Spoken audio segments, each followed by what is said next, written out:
I think we think loving myself means I have to like be good to myself all the time. Right. And I have to like love every single part of me. No, you just have to accept it. You don't have to like it. Self-love is doing the shit that you don't want to do sometimes. Like a lot of times, actually. Yeah. For me, Boundaries. Yeah. Oh, all that. I love boundaries. Boundaries are amazing. They're and boundaries with yourself. Yeah. Another misunderstanding that keeps people away from experiential work is thinking you need to relive your trauma. And you don't. You don't need to talk about it. You don't need to relive it. There's a way to do somatic work and releasing and reprogramming your mind to heal trauma and to have it reside differently for the inner child and differently in your consciousness. And it does not require reliving it. In fact, I don't recommend that at all. I actually think that so much suffering is the result of disconnect with self. Like self for me is capital SELF. It's your heart, and your heart is the portal to your soul. And the further that we are disconnected, the more we're disconnected, the harder we're just going to have in this human life. Real talk, real wisdom. All heart, all in. This is The Roxanne Show. So one of my favorite things about guests like you who are truly extraordinary, I mean that so truly and deeply. I've been just diving into your work and enjoying, feeling everything that you've been sharing, for God, how many years now? 21. That's incredible. Yeah. So much mastery, so much embodiment. That's always my favorite part. Yeah. Because you can feel when there's a disconnect. And with you, it's so embodied. It's so deep. So I know I can throw this big question at you. I'm ready. Right out of the gate. I'm ready. I was thinking about this just yesterday, actually, going to get my hair cut. And I was like, Christine, if this was the last podcast that you could ever do, what's your most compelling, urgent message that you want to put out into the world? Like, where do you want to start? My most compelling, urgent message. Oh, gosh, just one? No. You could start and then we'll waterfall it, like wherever it is going to go from there. But like, what's the big kind of domino? Yeah. Well, I think one of them is that the entelechy of our soul is to evolve, and really nothing else matters. We've been convinced that we're supposed to do and not be, and really it is our spiritual evolution. The more we move out of judgment and fear and into love, that matters the most. That is our purpose in life. Our purpose in life is not a vocation. It's not like, I want to reach 1 million people. It's not, I want to marry this. It's not, I want to be a mom. Those are all expressions. But really our purpose in life is return to love, to die more conscious than we were born, and to heal generational patterns and, really move into that place of like, I am love, I am loved, and I love. And that's all that matters, really. Podcast is over. No, I'm just kidding. I mean, that's extraordinary, beautiful, and it definitely resonates with me personally. I've expressed on the podcast a lot of times the conversation around what's your purpose. I feel I've done a whole episode on this. It can be so overbearing and it creates a lot of pressure with people, right? Yeah. And I find that for me anyways, it's my purpose is just to evolve as my authentic self came here to do and be. Yep. And to give her permission at every moment, which isn't easy. There's a lot that goes into that, but that is the duty. That's the soul duty. So I deeply connect with what you just said. Yeah.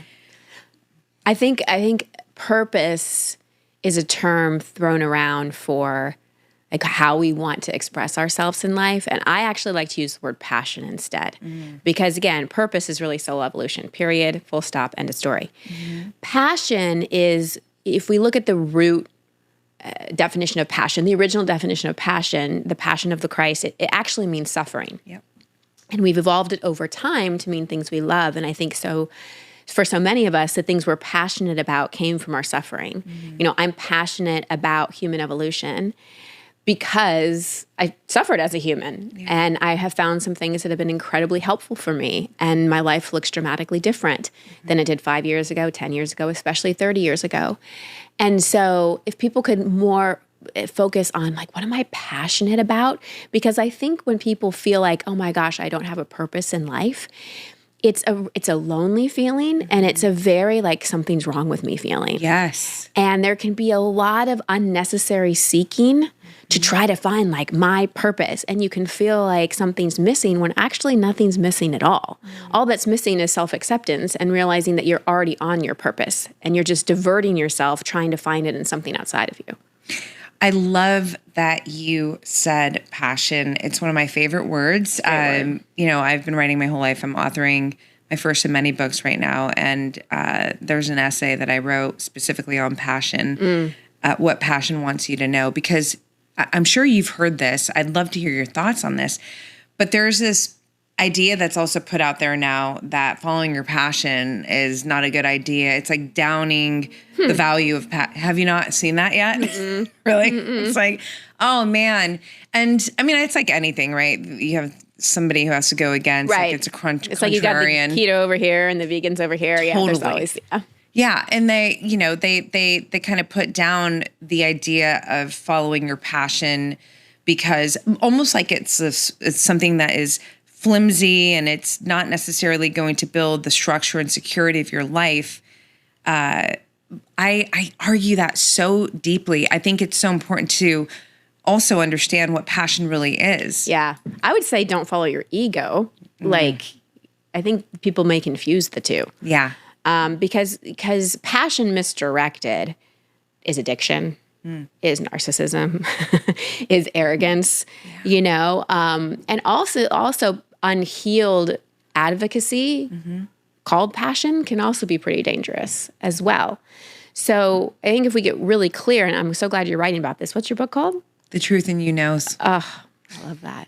Thank you. It does. Yes. Love and truth always. So if we actually understand what passion really is, then absolutely follow it. And for some people, their passion can be being a parent. Their passion can be painting, even though their job is something very different from that. It's like I want to help separate from like passion and vocation and purpose and vocation. Yeah. It's like your purpose is to evolve and your passion is to express. Yeah. And to me, like if you don't do that, you're going to end up really creatively constipated, which isn't going to go well for you. No, and because I think it really connects with this idea that anytime you are suppressing, we'll call it creativity, but really suppressing your expression, you're expressing your true nature, your authentic self. And that to me is the ultimate form of suffering. Yep. Well, and so many people are disconnected from expression because it wasn't safe as a kid. Right. And so, you know, a lot of people think creativity is very different from being artistic. Everybody's creative. I got to quote, Sam Bennett was a friend of mine who told me this a long time ago. She said, Christine, you know, everybody's creative, just not everybody's necessarily artistic in the way we define artistic. But I think so many people, as a child, it was not safe to express. Yeah. So they learned as a survival strategy to mute it and to push it way, way down and have just kind of gone in their head and are really stumped. You know, because it's easy for you and I to sit here. We're on our passion, right? And for so many people listening or watching, they may be like, but I don't know what I want to express. Yeah. And for those people, probably the first thing you need to start expressing is your feelings, you know, and getting at that stifled expression, and unhooking, you know, that limiting belief that expression is not safe. When you were a child, was it hard for you to express? Was there... You know, I didn't have parents that shunned it. I was very blessed with that. However, I was a huge empath. And I also didn't like it when other people were upset. So one of the survival patterns I learned was that it's easier for me to withhold and kind of shut my emotions down if like other people are having big feelings. Yeah. You know, I've never been a competitive person. And not that emotions are competition, but I think a coping strategy I learned as a child was I'm just going to not create a problem. Yeah. You know, so there was a little bit of a seeding through my own decision on how to cope of like, emotions are a burden to people. Yes. And God, there's so much in the inner child Oh, yeah. realm. Like, to me, you're one of my favorites that I've ever heard talk about this work. Truly. Not to put down anybody else, but there's something about your voice and your message and your methodologies in that space that really just pulled at me. Can we go there? Because, Sure. Yeah, because I know that's a big part of your work. And I know, and it just makes so much sense to me that everything is connected to everything, right? Of course. Yeah. Yeah. And so if this was your last podcast, going back to that question, where would be the first place you'd want to start with the inner child conversation? Like, what do you think is the most important? Well, for people to understand that it's actually a psychological reality. This isn't some, trendy personal growth term. Yeah. That we're just kind of talking about. It is a psychological reality that we have an inner child, and that so many, I dare to say 100%, but so much of our adult life, our feelings, our beliefs, our decisions, who we attract, what we don't attract, or who we don't attract, it is all connected to our childhood. And the inner child is also really connected to our nervous system, to our subconscious. Yeah. And there's so many times where we think we're a 40-year-old woman having a conversation or making decisions, and really it's an 8-year-old that's activated at that moment. Yeah. And I think everybody can think back into moments or conversations or things that have happened and kind of go, oh yeah, I actually wasn't an adult equipped with all the tools and resources I have. There was actually an inner child trigger that was acting out. I can think of a time, this is kind of a lighter example. After my divorce from my first marriage, I've had two, still married to Steph, my husband now. I was dating, it was in my 30s, and I kept dating really emotionally unavailable men. But super charismatic and super well, if I were to put it in high school terms, popular. Oh, okay. Wow. And I, in high school, never could get the popular guy. In fact, there was one time where I thought one actually liked me. And then the next day asked my friend out, who was one of the popular girls.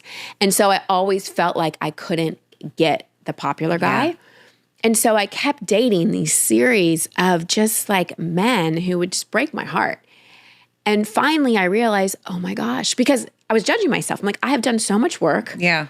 Why is my picker so off? What am I doing? Yeah. And why am I convincing myself I can change them too? My love will make them realize that commitment is, Yeah.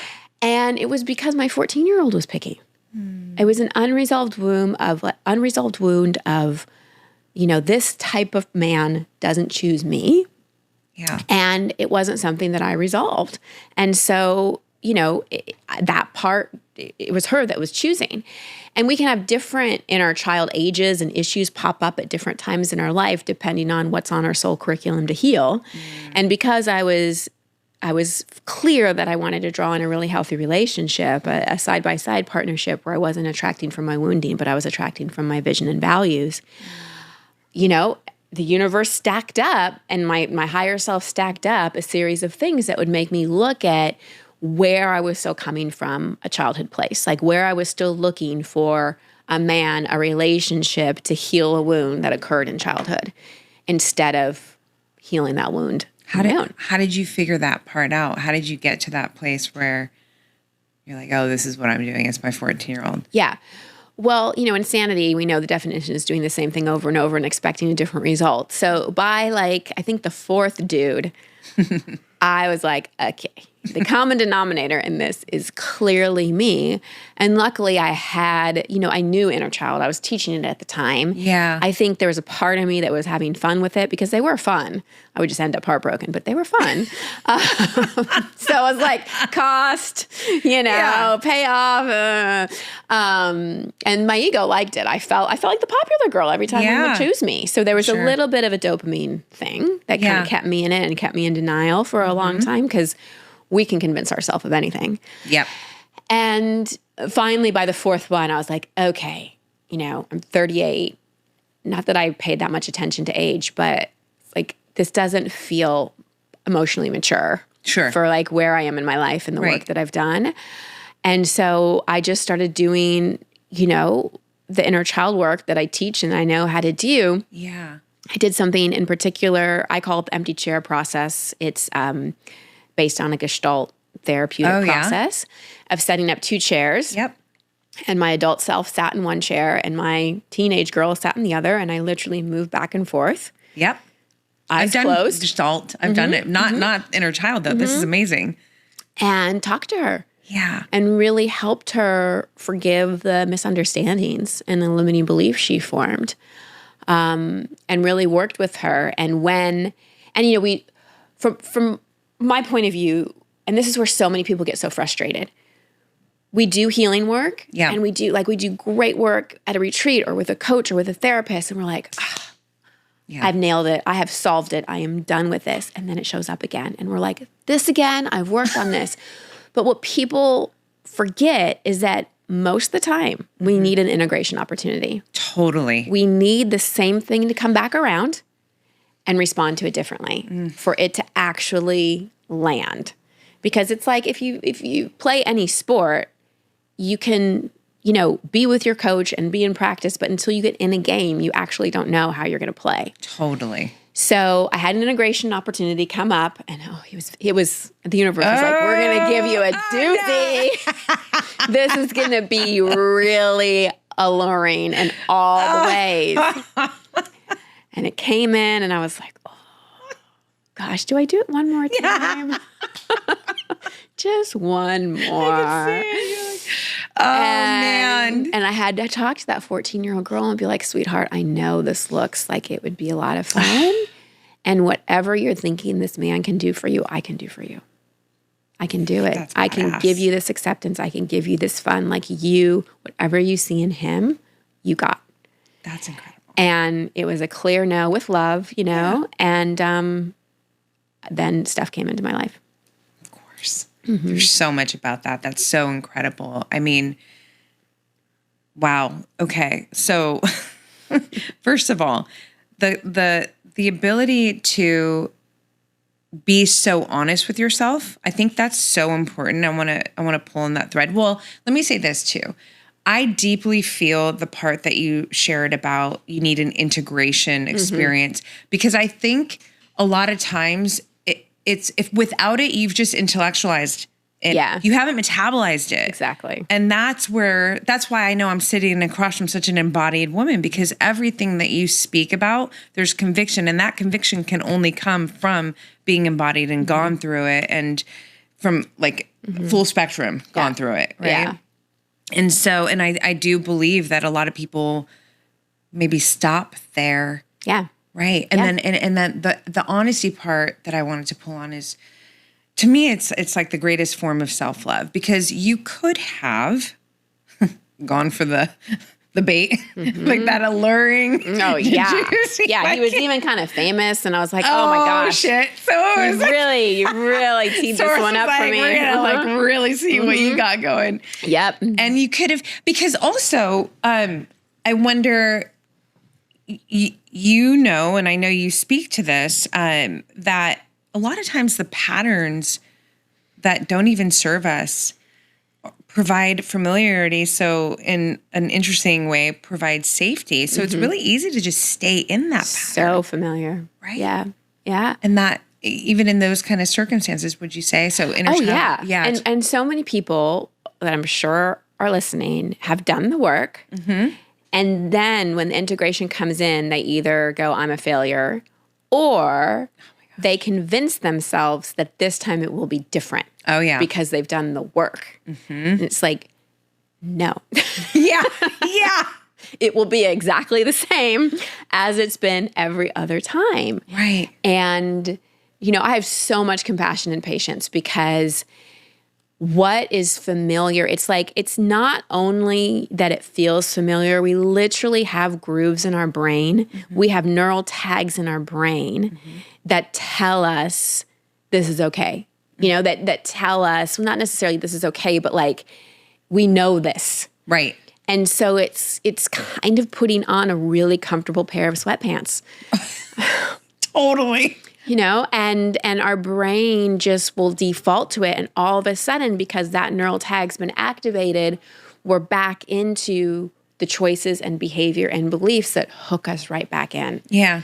So much of personal development work is rewiring the brain. And you can't rewire the brain, well, one, nervous system regulation work, but two, making different choices. Same situation, different choice. It's like taking a truck that's on a well-grooved path in a field and turning in a different direction. You're going to have to go over some rocks and some bushes, and it's going to be bumpy. Yeah. And you're going to want to just go back on that smooth path because this is bumpy. Yeah. But it's only that change in a familiar situation, doing something different, that creates that different result, not only externally, but in our brain.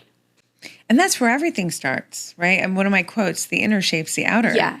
Yeah. Right? We need that. That's everything. And I think the nervous system piece this is also something that I've really loved to listen to you specifically talk about, because I feel like the nervous system has had great PR lately. It really has. Right? Yeah. Yeah. Like she's getting her out her there. moment, Yeah. right? And it's beautiful, and it's because it's so important. I mean, it connects to everything. I feel that you do an excellent job of really breaking down why it is actually so vital to not just heal trauma, but to actually thrive in life. Yeah. Right? Yeah. And I think people forget that the nervous system includes your brain. Like it is your brain. A lot of people think it's just like, I need to regulate my vagus nerve, right, and I need to calm myself down. And it's really about rewiring your brain. Yeah. So that you can get into regulation more easily. Because so often it is our thoughts and those well-grooved patterns of thinking that switch us into dysregulation. Yeah. So, I'm passionate about teaching nervous system work in terms of, yes, breathing can help. Yes, can help. Yes, toning can help. Meditation, all those things, if you don't change your thinking, you're always kind of battling against consistently flipping into dysregulation and having to do something physical to calm yourself down. And so you kind of just get yourself in a loop. Whereas if you really work on shifting your thinking, in addition to moving emotion, energy and motion out of your body, so you're not stuffing your feelings down, which takes the nervous system a lot of work, then it's like you don't have to keep flipping back and forth so much. And we all move out of dysregulation, regulation. I'm sure if we check my nervous system right now, I'd probably be more in sympathetic because I'm excited and we're having this conversation. Yeah, right. And there's nothing bad about that. Like dysregulation is not necessarily bad. Right. But when we're in that hyper arousal or hypoarousal and that kind of hypervigilant state, it's really wearing on our system.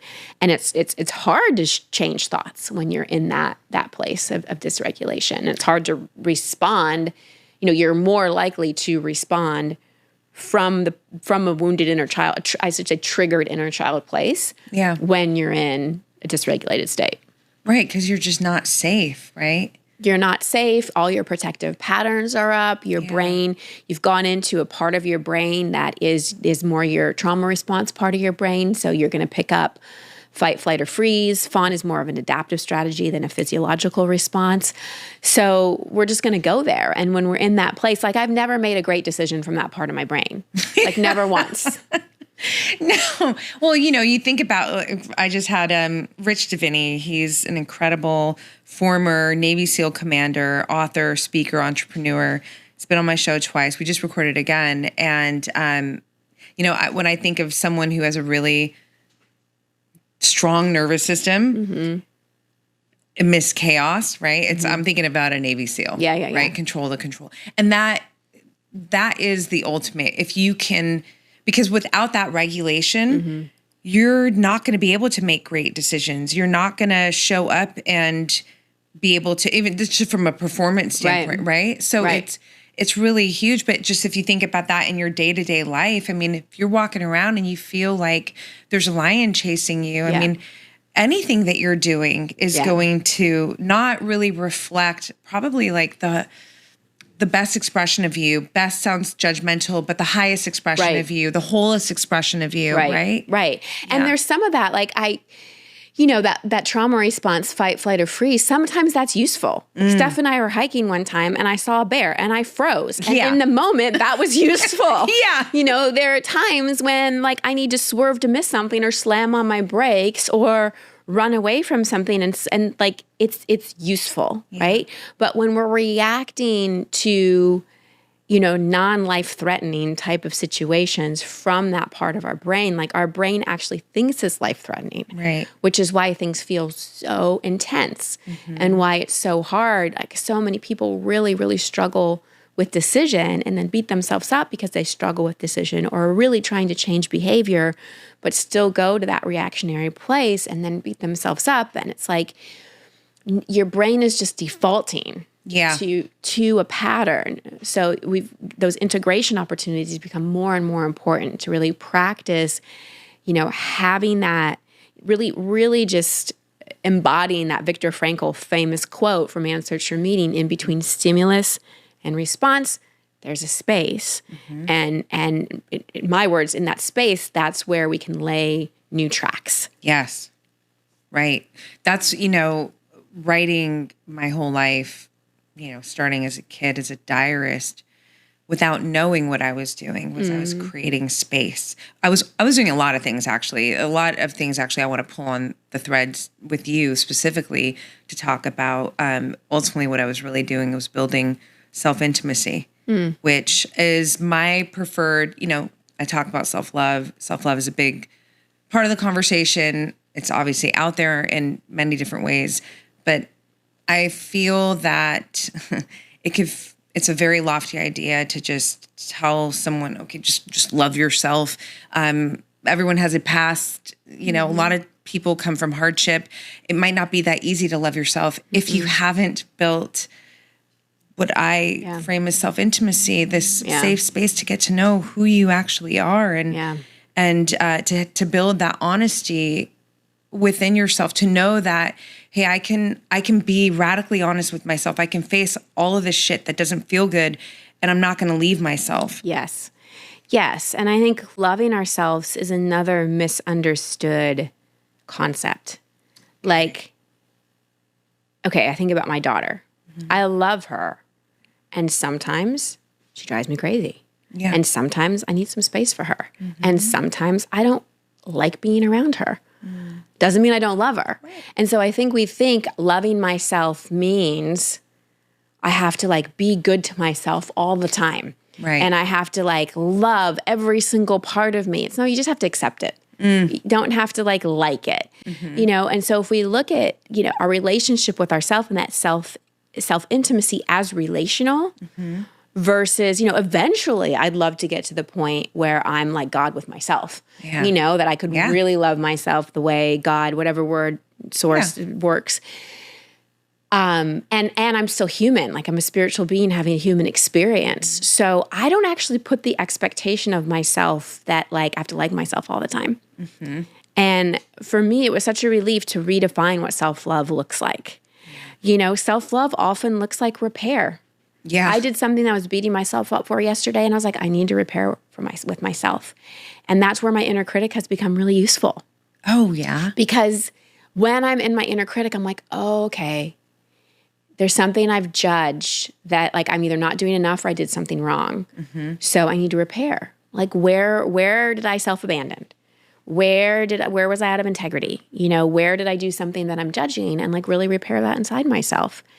And to me, that's self-love. I'm not sitting in this like, I am right. Yeah. amazing like, all the time. Yeah. No, I've even framed it as self-love is doing the shit that you don't want to do sometimes. Like a lot of times, actually. Yeah. For me, Boundaries. Yeah. Oh, all that. I love boundaries. Boundaries are amazing. They're and boundaries with yourself. Yeah. Right? Yeah. What do you feel about boundaries with yourself, or boundaries, period? Well, for me, I have really clear agreements in my relationships. I think agreements prevent a lot of expectation hangovers. And, for me, my boundaries really have to do with time and energy. Okay. And not letting the people pleaser part in me have the reins, and really being so clear in my nose without following it with a justification or apology. And knowing that, I used to misunderstand boundaries in the sense that I thought if I set a boundary with someone, that was a way to like ensure their behavior. Yeah, I can see that. Someone. Yeah. And what I realized is like a boundary is only something I can control. Like not allowing someone, if I say to someone, okay, you can't talk to me like that, that's actually not a boundary, it's a request. Yeah. Can't control it. A boundary is when you talk to me like that, I'm going to leave the room or I'm going to hang up. And when I really understood that boundaries are only something I have control over, because then you can't uphold them. Right. And I can make requests and set limits with other people, but only I can control actual boundaries. I so agree. I love that frame up. I think that's a powerful way to put it. And I definitely agree. And I think that, boundaries are really interesting because there's so many different kinds of boundaries, right? But I really also feel maybe part of the boundary conversation that isn't as active is the self boundary part, right? Just what you need to do, which has nothing to do with anybody, but just for yourself to keep yourself thriving on your highest path, all of the above. Yeah. Right? Well, like I was telling you, I'm spending 3 nights at a hotel. Like I set a boundary for myself because my husband's doing a lot of international travel. My daughter isn't in preschool that much. And so when he leaves for 10 to 14 days, it's quite a bit as a working mom to juggle all that. Absolutely. Because he's a really active dad, and not having him around is a big, it's a big piece that's missing. Yeah, totally. Yeah. And so the boundary I set is I need, and I'm going to stay at a hotel 3 nights a week. And when I leave, I'm not going to do anything to set you up. Okay. Because I used to leave and then have everything laid out, all her supplements written down, like meals, everything. And then I'd leave with resentment because I was like, he just gets to leave. Because he takes the suitcase. And I was like, well, I haven't set a boundary for myself. And my boundary is like, I'm not going to do anything. When I leave, I take a suitcase. See, I fucking love what you just said, because what I hear is that's very empowering. And a lot of people, this is not a judgment, it's observation. I see it in my work as well. Don't actually pull on that lever that they actually have, that you have agency. You can actually do. So what happens instead is you build poison inside. Yeah. You build resentment. And not only is that not great for you, but not great for if you're in a relationship as well. Then you enable everybody around you and then make them wrong, but you've set them up to fail. Right. Right. And I think, another thing that I just really appreciate about you and your work, and just sitting here actually taking it in person for the first time, you have genuinely built a strong relationship with yourself. And what I love about that, Christine, is I actually think that so much suffering is the result of disconnect with self. Like self for me is capital SELF. It's your heart, and your heart is the portal to your soul. And the further that we are disconnected, the more we're disconnected, the harder we're just going to have in this human life. And I feel like, and I'm not claiming, nor would you, I imagine, like it's not about perfection. Oh, no. No, what really comes through for me, and it's actually one of my favorite attributes and qualities to talk about and give so much fucking love to, especially as an edgy woman, because edgy, not, you know, there's obviously, I'm not trying to be edgy. It's just who I am and how I show up. But there's always warmth and compassion, and people feel that. And compassion is what I feel so deeply with you, not just your work with others, because that's fucking profound and dialed in, but I feel it with yourself. You have, even like when you're saying with your inner child, it's like, oh, you know, the acceptance part and the way you go into yourself, like you're holding compassion for yourself to be able to move through that challenge. And I think if more people could cultivate that self-compassion, holy shit, life would challenges become more manageable. It's not that challenges go away. We need challenges to thrive and to grow and to evolve, but you just manage them different because you stay connected with yourself. And that's what I really feel with you. Oh, thank you. That's the biggest compliment and acknowledgement you could give me, truly. Because coming from I have had such a huge, massive inner critic and can be so hard on myself. So compassion has had to be my superpower. It has had to be my medicine. Nothing else would have worked in my life. And I see, especially, coaching people for 21 years now. So, like you can have all the fancy coaching tools you want. But the minute you get into trying to fix somebody or solve their problems, you're out of compassion. And truly, what people need the most is someone to model compassion so that they can start to feel it for themselves. And that has to be the foundation, like, of any healing work. And I tell people whenever they, come for coaching or for a retreat or in a program, I'm like, please don't come with the come from of this is going to fix me or I need this. Come with the come from of this is going to like accelerate and evolve my compassion. This is like my soul evolution. Like I'm choosing this because I value growing, but never from that place of like, I'm getting this or I'm doing this because there's something wrong with me. Because anytime we're in that belief, there's no compassion. Right. There's no understanding. There's only this is the problem, I've got to fix it, which is not the part of our brain that actually heals us. Right. And it's also transactional. I mean, it's so transactional. Right? You're not so when you at your retreats, how long have you been doing? 17 years. Wow. That's amazing. Started with 8 people and now I cap it at 100. Yeah. Oh, really? That must be intense, like in the most amazing way, just to experience the journey, because you have one coming, right? October 17th through 19th. Yeah, October 17th. In San Diego. Amazing. 3 days or what's the? Friday through Sunday. Yeah, Friday afternoon through Sunday. Yeah. So what in that? I'm just so curious. When women come in, it's just for women. This one's just for women. Yeah. Okay. So when women, from the Friday to the Sunday, just focusing on compassion for a moment, that must be radical. You must experience like them really shifting. In that, and that has to be, I feel like that's the master key to, like, how do you even do inner child work? How do you do nervous system regulation? How do you do anything without having some compassion, hopefully then forging into stronger and more compassion? Yeah. Well, and especially with the way we live today, we live super isolated and we're the most connected group of people ever. And if you think about any trauma or any wounding, it didn't happen in isolation.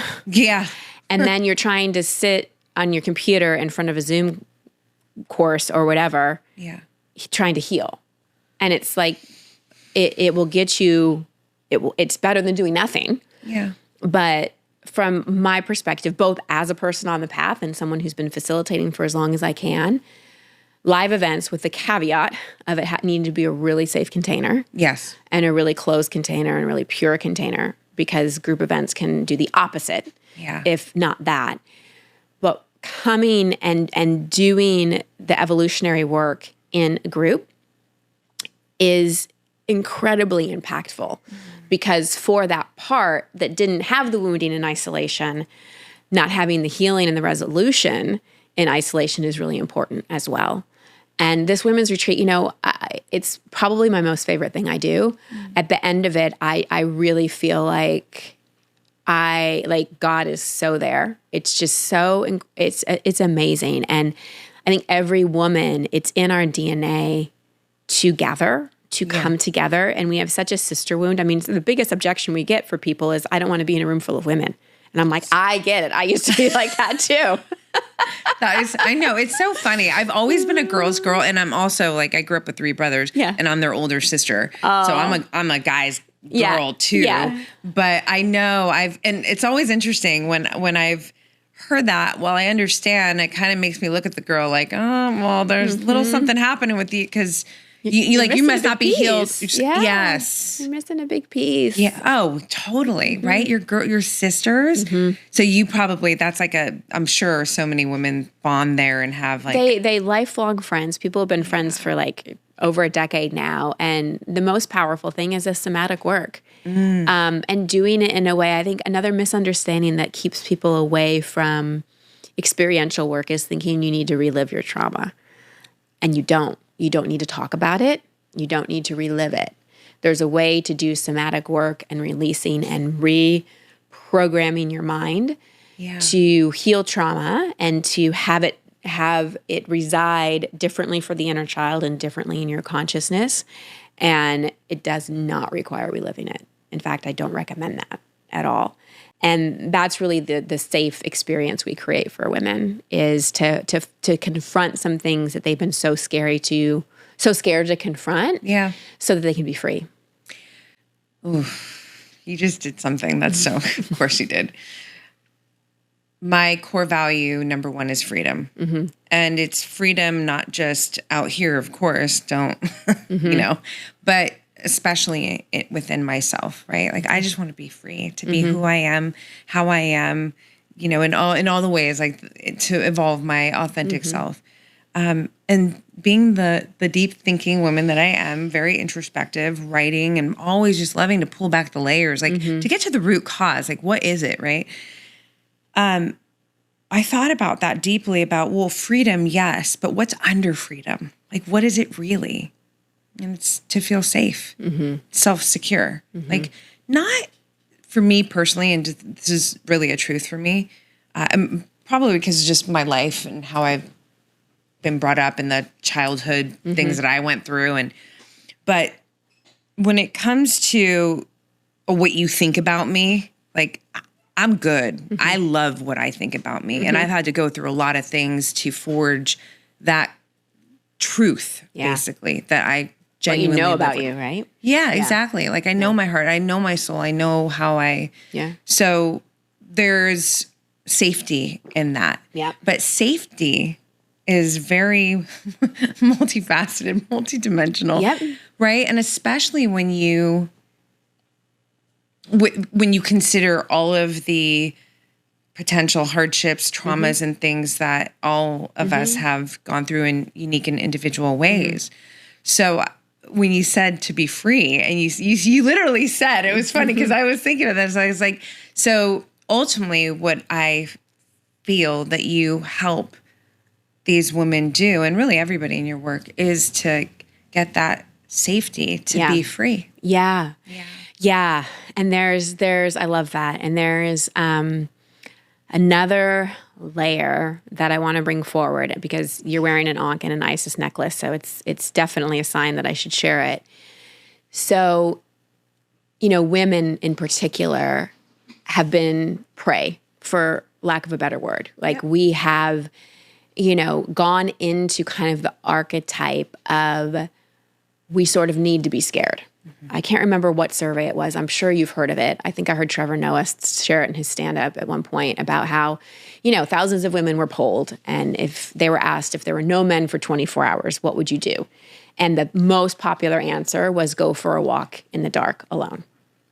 Yeah. And it just goes to show, like, women are kind of wired to be on alert. To be more hypervigilant. And it's one of the biggest hills I stand on and scream to women, especially women that are wanting to call in partnership, a heterosexual partnership or a partnership with a masculine person. Yeah. is they've been told by a million dating coaches that they're too much in their masculine. Bullshit. That is not what's going on.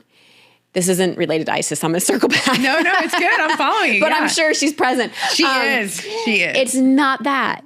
It's not masculine energy. That's not what masculine energy looks like. Masculine energy isn't like busy. It's hypervigilance. Yeah. It's a freaking trauma response. And so many women are so confused. They're like, I just need to get more in my feminine. Like, should I go to a moon cycle? What should I do? And I'm like, no, like you have a beautiful feminine essence. There's nothing wrong with your femininity. You are in a trauma response. You are in hypervigilance. That's what we need to like work on. You don't need to like read all these books about femininity. It is your essence. It's just an activation that needs to happen. And so under that safety, like when we find that safety, what really comes forward is our power. Yes. And my biggest gift from my journey, my pilgrimage to Egypt, was standing in the tunnels of the Dendera temple.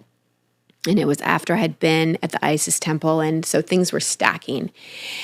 And yes. And I stood down there, and it was and it's going to sound simple, but the embodiment of it literally knocked me off my feet. And what Isis Hathor Sekhmet, like the feminine, said to me is like, you have no idea how powerful you are. Like, women need to remember. And this isn't an anti-man conversation. No. It's like women need to remember, because if you go back to, you can go back to so many lineages, and the way women were seen, treated, served, acted is very different from where we live in now. And so I'm particularly excited about this coming retreat because I feel like something was passed on to me, activated in me, and what I am really, and it's still integrating. Like it's not fully like, it's still. I mean, girl, I wore my Isis choker for you. Like, my ankh always stays on me. I've had it you knew. Since I was 13. I've always worn an ankh before I even knew it. You knew. Right, exactly. And then it's like, oh shit. But yeah, today I looked at it, I'm like, which choker? And I'm like, Isis. This one, you knew. It just, that makes so much sense. Wow, that is actually, I feel that deeply for you. I feel like you just coming off Egypt and that experience, you're taking that into this retreat. There's holy shit. Yeah, because women, like, they're trying to get calm, and they're trying to get safe, and they're trying to get regulated. Yeah. And I'm like, and you're fucking powerful. Yeah. Well, you know what? Oh my gosh, this is so good. It gets me so excited because, okay, so what you just said, like, please rewind that and listen to that again, because you're so right. And I see this so often. The masculine feminine energy. So I love speaking about masculine feminine energy. I'll give you this, just a little. So the writer in me, this is my pithy, poetic way of describing who I am in the most simplest terms. I am where edge meets curve. Oh, I love that. I love that. It's so good. Thank you. And then, so because my whole life, there has been this, I call my masculine feminine energy lovers. They're lovers. There's been harmony throughout my whole life. There isn't a separation, and there's certainly no competition. Yeah. And what I feel I see a lot of now, when I'm in my masculine, when I'm in my feminine, I'm like, when I'm in, it's like, wait, they're always there. Yeah. And the whole idea, I'm in my soft girl era and I'm trying to be more feminine. How I've seen this, which is different but same, but I just love what you just put out, is in order to really allow your whole feminine energy, that's just the language I use around it, your masculine energy needs to be not fragmented and whole and secure. And what I hear from you is when you're dysregulated, when you're in that hyper vigilant state, it's, I do connect. Tell me what you think about that, actually, that it's almost like your masculine energy is in hyper mode, or do you stay away from that, the energetics of it completely? It could be either, it could be because both, if we look at masculine and feminine energy, there's, light and shadow. There's like however we want to, everything has contrast. That's how we know what's hot. We know what's cold. Life is contrast. And so I think it's like we can be in an unhealthy expression, but what I really chunk it up to is survival patterns. Yeah. Like I may have a more feminine looking survival pattern. Like I might be a really good chameleon and super adaptable. And that's going to be a more feminine looking survival pattern. Someone else may have a more like, I just like take care of everything. And I'm like a boss babe and I just like get things handled. And, I don't ask anybody to do things because I do it better myself. And that's going to be a more masculine looking thing. But it's all survival patterns. It's all survival patterns in terms of what we're in and all compensatory strategies and coping strategies, however we want to frame it. And so this whole and I love it. I love that we're talking about getting more in our feminine and feminine power. Like I love that. And I think what we're getting at is realizing we are in an epidemic of women who are depleted. Autoimmune disorders, thyroid dysfunction, hormone. And yes, we can look at environmental toxins. Like that's a whole thing. Right. And the way we're living in this, survival pattern, hypervigilant. Go. Yes, as a way to, and sometimes the doing and going can be the people pleasing. Like I think a lot of women don't realize they're exhausted because they may not seem that busy. Yeah. But constantly walking on eggshells, reading the room and adapting your behavior or trying to be a perfectionist or it's all depleting. Totally. It's all depleting. Because everything is energy. Yes. So it's, Yes. Wow. So for me, it's like, it's not as sexy to say, maybe I need to find a sexy way, maybe you can help me. It's really like, get out of your survival pattern era. Well, I actually fucking love what you're saying because I think it cuts through what's mostly being said. And I think it goes straight to the core wound, like the core issue, the root cause. Because ultimately, and I understand it very deeply, like fix that, wrong word, heal that. Evolve it. Evolve, that's the word. Thank you. I prefer that. Heal's interesting to me. Fix is definitely not that's not the word. Evolve, that's perfect and gorgeous. Evolve. Or even transmute if we want to be really alchemical. Yeah, exactly. It's like, there you go. Transmute it. And what naturally comes with that is a softening.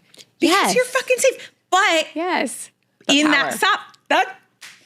Yeah. And that's it. Yeah. That's like the crown fucking jewel. That's like, okay, so this feels like the perfect way to go into something that I also want to speak to you about, which is literally at the core of my work. And I think it's the fucking master key to everything, to building a life that is undeniably yours and a life where you're thriving from within and out. And that is self-trust.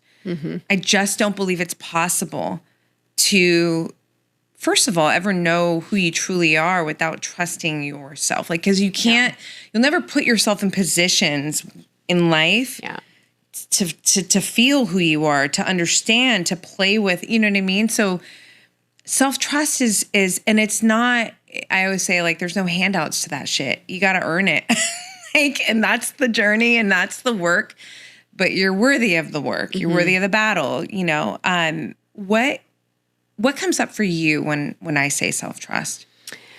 Well, I agree. Like that, if we don't have that kind of self-trust, we can't have the self-love and all of those other things, and we end up pretty stuck. And one thing that occurred to me when you were talking is the biggest block I see to people really stepping into self-trust is a misunderstanding of what self-trust is. There's an attachment to getting it right. Like, if I have self-trust, I'm going to make the right decision. And when we're in that paradigm, we're in right and wrong thinking. And what we're really most afraid of is our future self. So not making the right decision, whatever that is, failing, whatever that means to us. And then that future self being so activated and beating ourselves up and like feeling like we can't recover from whatever that is. So to me, when we have that self-trust, we've changed our relationship and definition of failure. We become more pro-risk, however we define risk. And we know, back to repair, we know how to repair with ourselves. And we really kind of trust that like there's no wrong decision. There's only choices and then reactions to those choices. And we can only we only can learn and grow if we keep making those choices. So it's not trusting we're going to make the right decision, but trusting that no matter what we choose, the way that we are going to be with ourselves is in a loving way. Absolutely. I love it. There's I quote myself, I can't help it as a writer, but you can't make a wrong move when you make a true move. And those are the only moves that come from the heart. And I think the other piece to that that's so important is that the more true moves you make in life, I'm not saying it's easy, and I'm not saying you're going to get your ass kicked for sure. But you can stand in those decisions because they were yours. They were authentically yours. And do you feel that, I see it so much, but self-judgment and shame, Go. I just feel like it's like the biggest fucking roadblock in so many ways to everything, to intimacy, big time, with yourself and with other people. You know, and I know my husband, he might have even shared about this. Like, I think shame is more his. Like, I definitely have shame stuff, but he has a shame spiral he will get in, and it's like, it's so heartbreaking to watch and also really hard to be with as well. So the thing about shame is it doesn't just impact you. It really can push away the people around you. And it's it's a protective part usually. You know, that's telling you you're bad and that you're not worthy of love, basically. So you got to push everything in your life away that's good. And it's such a crippling place to be in and such an isolating place to be in. And it not only needs compassion, it really needs truth. Like, it really needs truth. My first coach that really got me on my path, Mona Miller, she's no longer on this planet. She always said truth and love have to go together. They have to go together. And so much of shame is not only we're not loving ourselves, we're actually not being honest with ourselves either. You know, there's an inner child that's super activated that really thinks they're bad and wrong, or they did something bad or wrong. And if we aren't relational with that inner child piece and know how to pull them out of that spiral, you can just go down in it and sabotage blow up your life. Really. So shame is just so toxic to ourselves, to relationships. You know, I think even we can even go as far as saying, like, most of the atrocities on the planet, there's shame involved because somebody felt ashamed at one point and had to overcompensate by being violent, oppressive, dominant in some way. And oftentimes, you know, shame is blame. Right? So if I'm super ashamed, it can manifest in other ways. I can blame it on you. Like, if I'm ashamed, I didn't do well in this interview, I can be like, well, she just wasn't a good interviewer. And point that finger right back. So they go hand in hand. So it's so pervasive. And the sooner we can see how shame sits in us, like where it sits and how it shows up, and because then there's the tender shame part, but then that's our protector part. So we either act in or act out when we have shame. We either act in, I'm a piece of shit, or we act out. We sabotage, we blame. You know, it's interesting because I'm thinking as you're talking, I'm like, I mean, I'm sure so many younger, or anybody listening can think back to a time when they're younger and you hear, well, maybe it's like older generations, shame on you. Fuck. By the fucking parents. It's like shame. It's a curse. It is. Words cast spells. It's like shame on you. And just like, is there any value to shame? Well, it depends on how we define value. You know, I mean, it's valuable in terms of soul evolution because it's been in our generations for years and years and years. So we have it and we're experiencing it because it's something we need to transmute. So there's value in terms of the evolution of consciousness. There's not much value in hanging on to it. You know, moving through it quickly, bringing it into the light. You know, vulnerability is one of the things that heals shame. But it doesn't, it doesn't serve us. It doesn't serve. Well, that's why I think compassion builds resilience. And here's the other part that I love about compassion. It's not an excuse. It's not a write-off to say like, oh, don't learn from the situation. Don't, no. But what you can do with compassion, let's just paint the picture that you did some shit. Like you created, an undesirable experience for yourself, maybe for others. Compassion allows you to move through it, to look at it, to learn, but to not disrespect yourself in the process. And the connection there is that I feel that when people are shaming themselves, they're disrespecting, and no one feels good. At any point in life, if you feel disrespected, I think respect and love are so huge, infused together. Yep. Yeah. Well, if we break down the word compassion, co means with, passion, suffering. So it's just about being with your suffering. Compassion isn't like, oh, I said something really hurtful to my husband. I'm just going to be so compassionate with myself because he triggered me, or I'm doing the best I can. It's like having compassion for the part that was activated. But then, compassion moves us to a frequency where we're moving out of the trauma response and the survival patterns of our brain so that we actually know how to repair with ourselves or another person.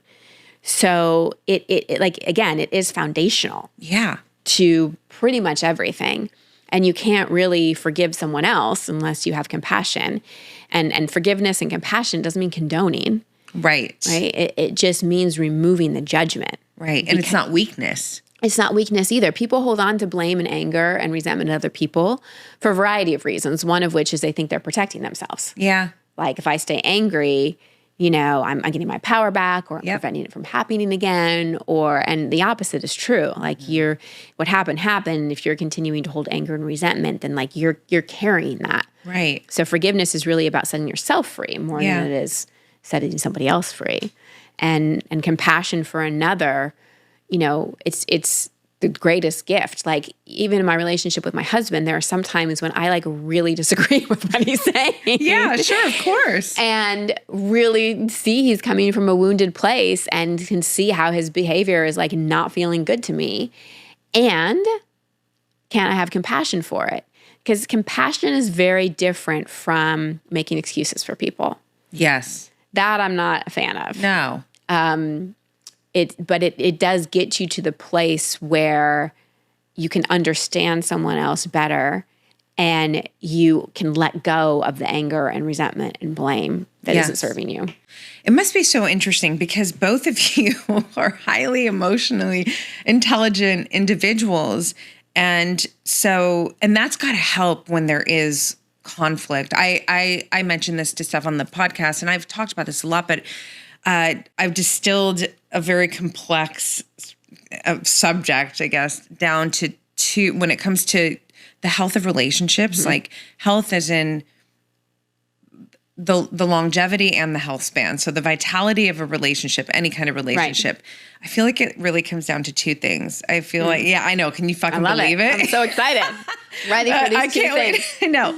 And of course, it's an oversimplification, maybe a little bit, but it's the degree at which your consciousness levels are in alignment and your values. But when I say and your values, I mean not your idea of values, your actual. You live to them. Yes. Because I feel that with those, if one of those are off, then I'm not saying you can't get into a relationship with someone. I'm just saying that it's going to be hard to go on and on and on and to keep that relationship in a healthy, right? Yeah, because otherwise you slip back into patterns.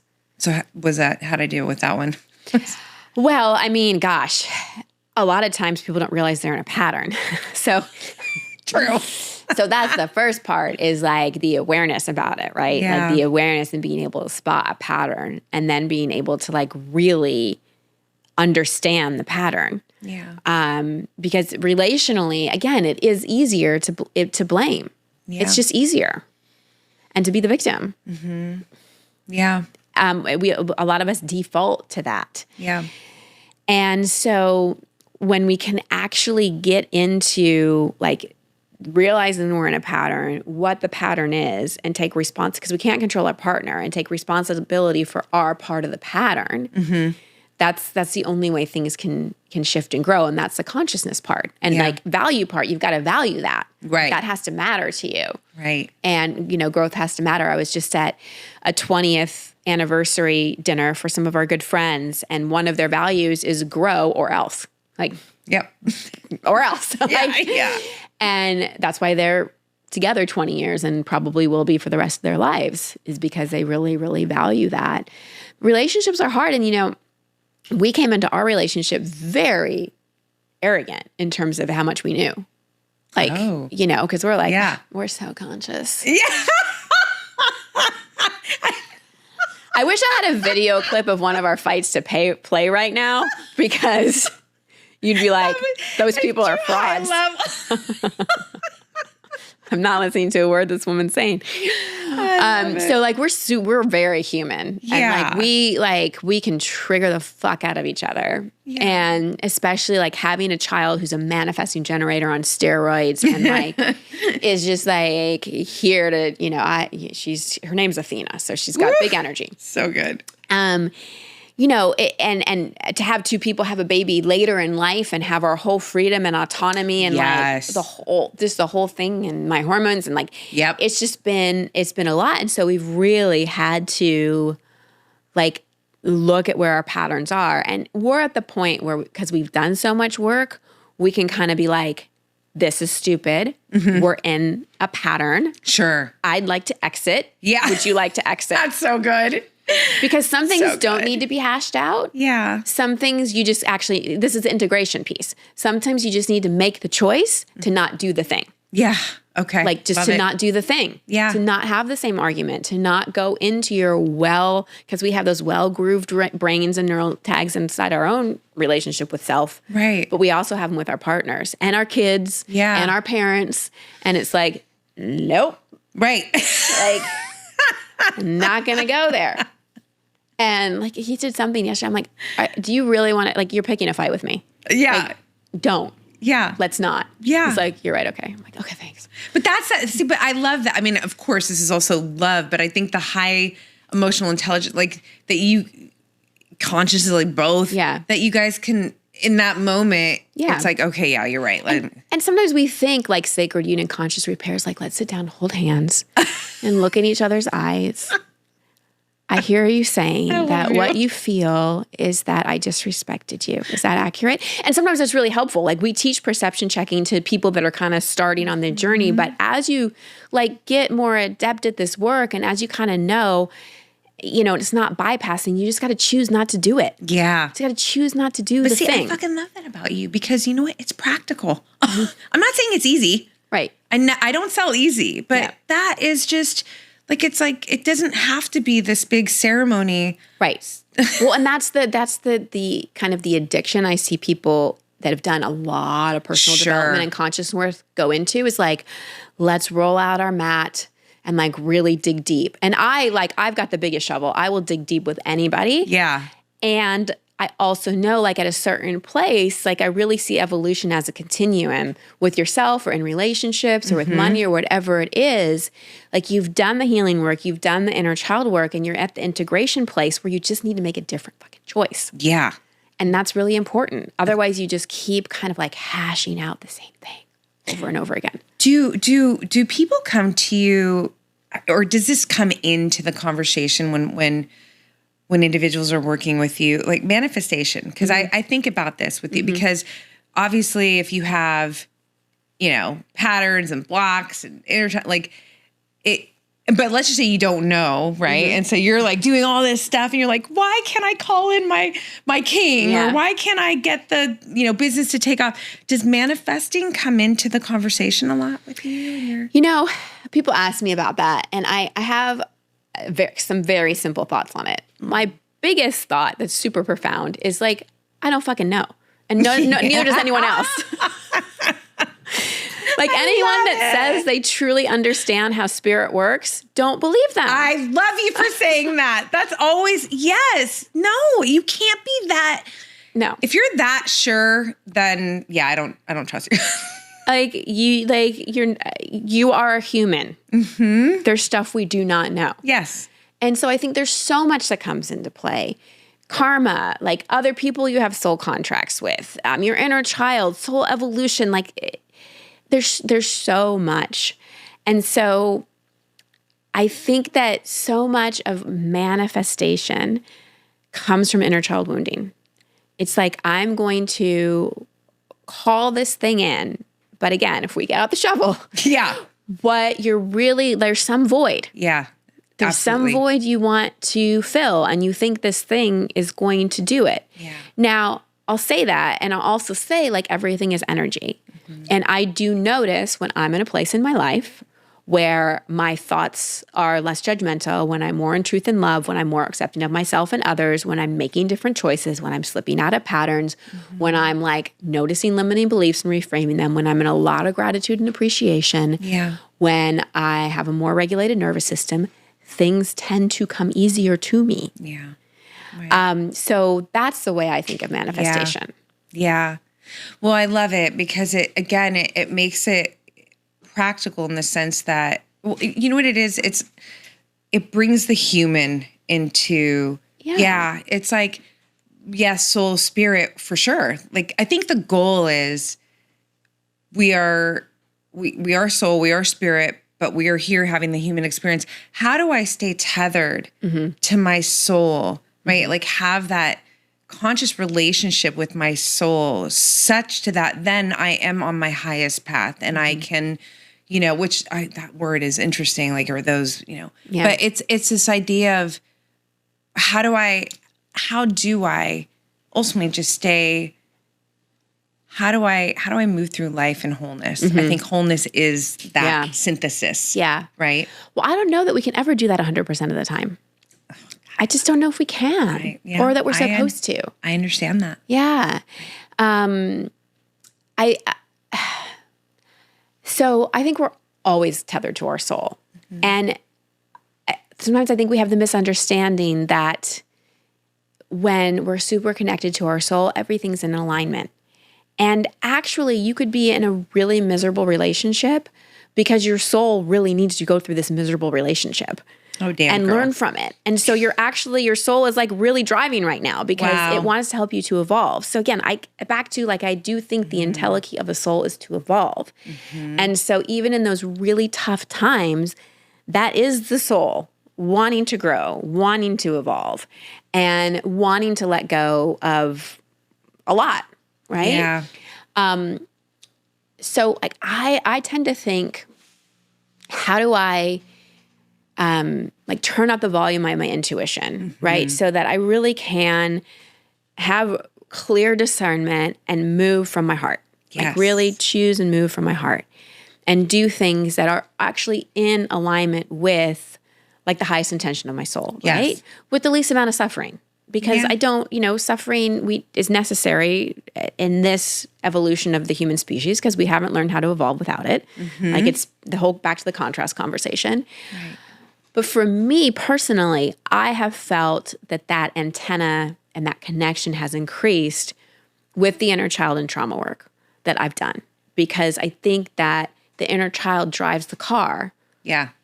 Until we work with it, are relational with it, and it's you're going to sit back here. Yeah.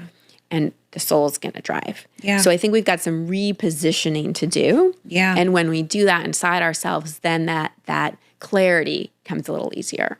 I so feel that deeply, and I value it. And I feel like your voice, listen, I just had the pleasure of getting to know you recently and drop into your work. Sitting here with you now, I will tell you as an intuitive, just deeply, like I said, the universe is my first language. Mm-hmm. I feel like everything that you've been doing has been extraordinary, but I think there's something coming from you and for you. Because I feel there's there's a frequency that I'm feeling fucking straight up. I am like my people know, like I don't like, and I don't hand out compliment. I don't need to, like, it's okay. I think you're seeing something. I really am. And I feel it, and I'm here for it because, like, look, I have chills because, you know, we're in the same line of work. Just we want we want you to thrive, right? We want you to know, love, and trust your authentic self, to thrive from within and out. And so to sit across from a woman who I deeply feel is embodied in your frequency is very powerful. And everything that you're sharing to me not only sounds or feels rather like a fuck yes, but it's also very refreshing in terms of what I hear a lot of out there. Not to put anything down. It's just that I think there's a uniqueness to your methodology, your approach, your wisdom that is like right on fucking time, basically. And so I'm excited for whatever the next expressions of you are coming and what the ripple effect that is going to have in the world. And leads me to a question. You know, you've been doing your work for so long, and I know you're a deep thinker and feeler. And just in my own life, it's like, God, you're always pulling things back and looking at yourself and thinking about like the next, not like what's my 5-year plan. It's not like that, but it's just where are you right now? Like, what's exciting you? Or where even is your curiosity hovering right now? Like, what's sitting inside of you that feels maybe more unique and more just alive in comparison to, you know, prior years? Well, first, thank you for giving me an integration opportunity to receive. Oh, yeah. I know that one, girl. I was like, I love it. Yeah, I know. You're just, I'm just showering you with it's so. Well, and like being seen, like really being seen. Yes. So thank you. And you are a seer. You're incredibly tapped in a variety of ways. I can feel it in my system. Like so much of what comes through a person is the container that's created. So thank you for creating the container for it to come through. And I'm in the in-between. And I want to touch back to self-trust. Yes. What I have found is a lot of times when people say, I need to learn how to trust myself, really what's truly on their curriculum is to really look at their relationship with control and certainty. Because real self-trust requires letting go of certainty. Yeah. And because as I trust myself, I trust the universe, I trust the process. And I am in a massive in-between stage in my work, in my life. You know, I had a baby at 44, so I'm in like new motherhood, perimenopause. Yeah. What the heck is going on? All the things. All the things. And then in my career and my work, especially, 20 years in, there's something shifting. And what I want to acknowledge myself for is I'm not trying to figure it out. Yes. I'm not trying to organize it. I'm not hiring a marketing strategist or a branding person. Nothing against those. No. But I'm really just like, okay. Like I'm just in the self-trust and really in that relationship with the in-between and the uncertainty. And would you say like the strategy then is surrender? Yeah, I think, and surrender is one of those words too, because it can mean a lot of different things. Sure. I think for me, like, it's just not going into freak out because I don't know. Yeah. And just really letting it be okay that I don't exactly know. But what it feels like to me is just touching back to, being some sort of a transmission for women stepping into their power, like their actual power. Yes. And shifting, especially having a daughter, like shifting the way we mother, shifting the way we work, just shifting the way that we know how to use this vehicle of being in a body, especially a female body. And I'm not sure exactly what that's going to look like, but that's what it feels like. That's exciting. We'll see. I love it. Well, and I just really love that. I'll tell you this, my prior career, like a big part of my career life, I was a celebrity makeup artist, right? And so, and it's so funny. And I got to the top 1%. I'm from fucking ground zero. Like, girl, I climbed. It was, freelance is like, it's a whole different beast, right? Working crazy hours. Well, yeah. and oh my gosh. So we both worked in the entertainment. Yes, we did. Yes, I worked with the publicist. I did. You know what my work was, right? Holy shit. And I remember halfway through it, I got this feeling of there's more for you. And it wasn't disturbing. And I love myself so much. I say this a lot when it comes up that I didn't try and figure it out. Yeah. I just went, okay. Like, okay. Yeah. And, fast forward, when I started the podcast, which now we're going on 8 years, I didn't start the podcast. Podcasting wasn't a thing still yet. You know what I mean? It wasn't like, oh, my brand, my business. Yeah. Like I wasn't personal branding. I wasn't anything. I'm an oracle. I'm a fucking communicator. I'm curious. And so it was that. And I loved listening to podcasts. So I thought, well, fuck, okay, let's do this, And I had no idea that it would turn into my dharma. Like that I was, and the part that is so I feel so good about is that I didn't try and figure it out. And I really believe that's what allowed, like I got chills. Yeah. That's what allowed me to step into or evolve into what I know is my dharma. Yeah. So I love that for you. And again, I'm just going to say this because I just feel it so deeply, but I just know that your frequency feels more powerful. Yeah. And what's coming is powerful and needed and necessary. And you have my full support. Like, I'm just putting that out there. Like, because it's just important. Yeah. Yeah. Well, and I love what you said about figuring it out, because that is the more, if we're going to look at masculine and feminine, that is the more masculine way. And the feminine, we are, men too, but again, the female body especially, we're channels. Yes. And when we get in the figuring it out mode, we are making some static on the channel. And so back to trust, when we can really trust, like, we will receive. Yeah. We will receive, because that's basic anatomy. Like, we are the receivers. Right. And when we can really trust in that, the need to figure it out, which is often a trauma response, isn't so grippy. So I love that you didn't figure it out. And I love that you really stepped into being a channel, and that you listened, and that you created this incredible container For us to meet. Yeah. I love it. Well, I'm so excited that you have this retreat coming, because I might be joining. It's like, I'm like saying it on public. I've done this before. One of my best friends to this day, I remember we did, Dr. Gabrielle Lyon. I don't know if you know her, but she's my sister. And at the end of our podcast years ago, I was like, by the way, I wanted to sit down with you and talk to you because I also want to be friends. She's like, oh, you're my girl.